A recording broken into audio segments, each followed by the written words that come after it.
Hi everyone, this is Ian Lurie from conversationmarketing.com. I'm starting a series of videos where I'm going to be reviewing websites that are sent in by volunteers only. I'm not going to do this to surprise anyone, no ambush reviews. I try to avoid that. But what I'll be doing is, for each volunteer, I'll take their site, I'll review it for a few minutes, I'll come up with 1, 2, maybe 3 things that I think if they were addressed could help the website make a lot more money, get more traffic, get more leads, whatever it is that I think would best help the business, and then I'll do a review and video with suggestions. So that's what we're going to do here, and I'll just take a look at the site, and the site in this case is called American Parkour. For people who don't know it, parkour is sort of an urban sport where well, I don't know what the best description is, but for me at 41 years old, it looks like you jump from building to building and off of banisters and cars and stairs and things like a lunatic, although the folks that do it look pretty competent, and I'm sure they're not crazy. I would have to be. So anyway, without further ado, we've got this site, AmericanParkour.com, and I took a quick look at a few things. I wanted to see, first of all, how they rank for the most important phrase in their industry, and as you can see, they're doing just fine. They're actually top 4, and even top 2 if you exclude the universal search results for video. They're number 4 on Google, and we also know that it's a pretty well trafficked term. I did a quick look just in the Google AdWords public keywords tool, and you can see this is a term that gets plenty of searches. So by being in that top 4 spot, they've got pretty healthy traffic, and indeed if I take a look on compete.com, you can see right here that yes, they get good solid traffic. They're getting 13, 14, 15,000 visitors a month, and that's just in what compete.com tracks. And you have to understand that compete.com isn't tracking 100% of the sampling of data out there. Chances are American Parkour is actually getting more traffic than that. So traffic building is not my top priority. I took another look at the site. I talked to one of the folks that manages the site, and to me, what jumps out at me is, they obviously want to get this site earning money for them. They want their organization to start earning money. They want to inform people at the same time and teach people about parkour. Excuse me. It does look like a really, really fun sport for folks who want to try it. The thing that they're missing is a clear way to build their subscriber base. There's a lot of different ways on this website right now to sign up for one of 3 newsletters, to get it, to follow them on Facebook, to follow them on YouTube. You can sign up for their newsletters, like I said, but when you click this, you end up on a page that actually has 3 newsletters on it, all signed up separately. You can register on the site, but there's nothing clearly telling me exactly why I would want to. So I go down here and I see APK login, and then I see register.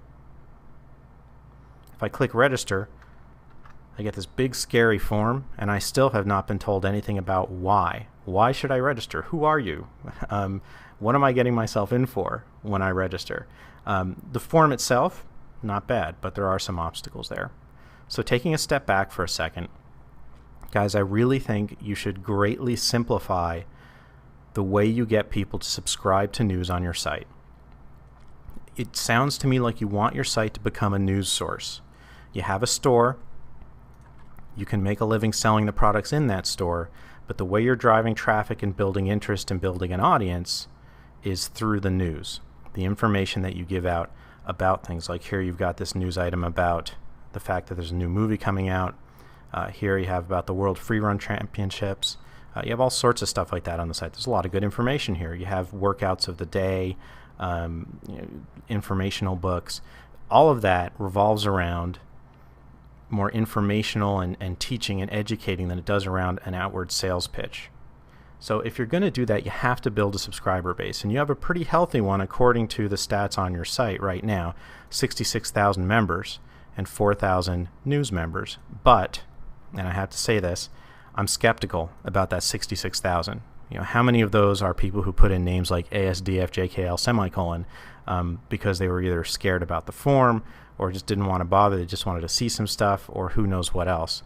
66,000 registered users doesn't even mean that you have that many registered newsletter subscribers, and I think in your case, it's the newsletter subscribers that are going to bring you more value than the registered users. So going with that set of assumptions, and if I'm totally wrong about this, you guys can leave me a comment and say, Ian, you're totally wrong, you're stupid, can you please do this again, and I'll take another crack at it. But if you take a look here, right now up at the top of the screen you have these 3 images. Okay? You have one, click here to get started. Tips for getting started in parkour. I like that. I would change the image a little, but I'm not really going to get into really picky video stuff or very picky design stuff right now. Over here you have the photo gallery. That's okay. I'm not sure that's critical though to your site. And then here you have a newsreel, and this is for the professional parkour team that you actually sponsor. If you click this, it takes you to another website with no clear route back to yours. That kind of adds up to a big problem for you. So what I would like to see you do is actually remove this block. Remove this block right here and replace it. And instead of having this here, have a very simple, clear newsletter registration block. And in that block you should have just email address and a submit or a go or a sign up now button. And then underneath it, an RSS feed chiclet, so that a big one, so that people know right away, okay, I'm coming to this site, I can either subscribe via RSS or I can subscribe to the newsletter. And this is where most people will look when they come to your site. Most people scan the page in sort of an F shape. So they'll start here, they'll kind of drop down a little, they'll come across, drop down again, come across, and then go down the left side, and you'll see sort of a triangle form here if you were tracking their eye movements. So you want that call to action right here, in my opinion. So you've got your form field, your sign up form, and your RSS subscription chiclet. And then when people fill that out, if they